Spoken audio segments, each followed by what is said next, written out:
Ce qui est important ici, et tout le monde reconnaît qu'il y a eu quand même des erreurs, il y a eu de la précipitation. Peut-être le contexte peut les justifier. Parce que quand vous lisez le reporter, on a l'impression que il y a eu quand même des étapes qui ont été brûlées. C'est la raison pour laquelle je suis en train de demander pourquoi. Si c'est lié au fait qu'on a besoin effectivement des armes pour aller au front, ça peut s'expliquer. Mais ça allait être intéressant, à mon avis, pour avoir encore plus de crédibilité, de s'en tenir au texte à chaque fois que de besoin. Ça permet d'éviter ce type de critiques.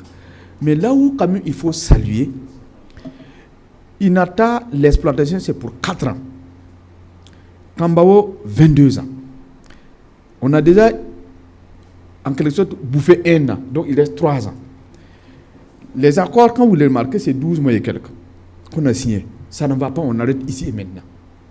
À la différence des autres signatures, d'abord, Inata ouverte en 2010, il faut attendre 2021 pour dénoncer. Donc, on a perdu combien de temps? 11 ans. Et la mine de Tambao, depuis 2012, il faut attendre 2023 pour dénoncer. Calcul mathématique, 11 ans. Mais ici, au moins, ça ne va pas au bout de 1 an, on arrête et on rabat les cartes. Ça, c'est un des aspects quand même importants qu'il faut saluer. Je dis et je répète, ces mines-là, tant que nous allons compter sur l'extérieur, ils ne viendront jamais pour nos beaux yeux. Ça au moins c'est clair. C'est pour cette raison, au niveau national, quand je prends des opérateurs économiques, je ne fais pas de la publicité, mais ça crève l'œil. Des gens comme Ebomaf peuvent nous accompagner. Des gens comme Winkuni Bank peuvent nous accompagner. Colis Bank peuvent nous accompagner. Pacific Bank peuvent nous accompagner. Il y a des opérateurs économiques aujourd'hui qui sont bien sensibilisés. Si on les accompagne, je pense que nous-mêmes, on peut exploiter nos ressources nous-mêmes. Mais en même temps, ce sont les affaires. Généralement, les hommes d'affaires, ils ont le flair. Peut-être qu'il faut aussi se poser la question de savoir pourquoi ce sont des affaires, mais les hommes d'affaires burkinabés ne s'intéressent pas à ce domaine. Premièrement, pourtant, ils sont intéressés. Je suis d'accord. Premièrement, ils ne sont pas suffisamment sensibilisés sur la question. Oui, je le dis bien. Quand ils disent sensibiliser, quand ils disent qu'ils ne sont pas sensibilisés sur la question, ce n'est pas qu'ils ne sont pas patriotes, non. Ils ont tellement peur des risques qu'ils vont entreprendre.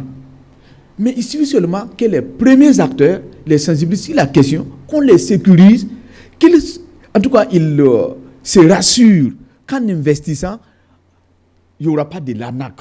Si les règles sont bien, en tout cas, observées, si ils sont rassurés, ils vont mettre de l'argent. Et d'ailleurs, quand on a pris la session là, ça fait 30 milliards pour les actifs là. Si on voulait, même si ces opérateurs on les donne cadeau, moi ça ne me dérange pas.